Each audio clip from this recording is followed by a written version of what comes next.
So, you just started using LinkedIn Premium. Now what? Well, on your premium company page, you noticed around 7.5 times more page engagement and 5 times more page views. Well done. And now, new clients are messaging you. All because you're using LinkedIn Premium, which helps you get the business growth you want.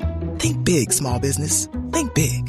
Start your free trial at linkedin.com/premium small business. That's linkedin.com/premium small business. The picture behind me was only recently released to the public by the Russian government. It's said to be the last picture taken by one of the hikers who died in the Dyatlov Pass incident. It was January 27th, 1959, when 10 hikers, 8 men and 2 women, set on a voyage through the Ural Mountains. The first few days went as planned, except for one hiker, Yuri Yudin. Just a few days in the hike, he had to turn back because of an ailing knee injury. He was disappointed, but at the time, he did not realize it would actually save his life. But just before he turns back, Igor Dyatlov, the group leader, would tell him to watch for them. They were supposed to return around February 12th.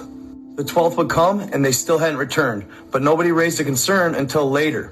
Due to the difficulty of the hike, Yuri didn't think much of it. He gave it another week. But more than a week later, they still hadn't showed. So on February 20th, 1959, Yuri would call his friends in missing. Government officials would be shocked at what they'd find. It's February 1st, and the remaining 9 hikers run into a blizzard.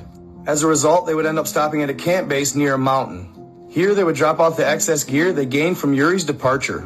After this, despite local Mansi tribes warning them not to go through, they would continue up the slope of Deadman's Mountain. According to the last journal entry, this is where they would set up camp, just a few hundred yards up the mountain. Just a couple hours after nightfall, they would start hearing a whistling sound. And not just any whistle.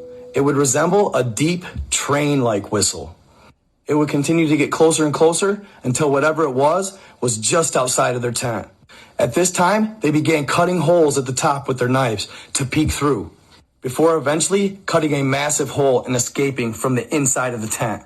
These educated and experienced hikers would leave their tent with no gear and would begin walking single file in 2 to 3 feet of snow. So on February 20th, 1959, the first thing the investigators would find is their tent ravaged. They would continue to follow their footprints until they found the bodies. But the way they looked and their injuries weren't consistent with freezing to death. A couple of men had sustained injuries similar to that of a car crash, broken ribs, and a crushed skull. They'd find multiple bodies mutilated, tongues torn out. Along with a few cameras, almost every hiker had a camera. Multiple pictures were taken, and one of the last ones they just recently released to the public. This would be the last picture they took before they lost their lives.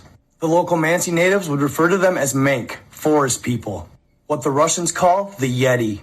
2 of the officials from the search party in their later years would admit that they had pictures of footprints. They would also find pictures of what seemed to be bright flashing lights.